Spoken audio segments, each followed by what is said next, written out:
ఒక తోటలో ఒక కొమ్మలో ఒక పువ్వు పూసింది.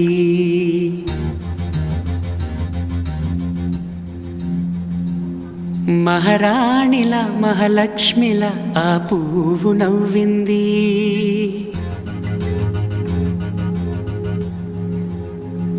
అలాగే నవ్వుతూ ఉండాలని,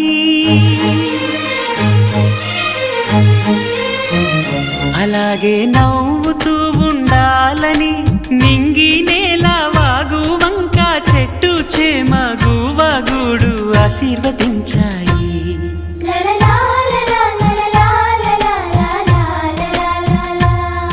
ఒక తోటలో ఒక కొమ్మలో ఒక పువ్వు పూసింది. మహారాణిల మహాలక్ష్మిల ఆ పువ్వు నవ్వింది.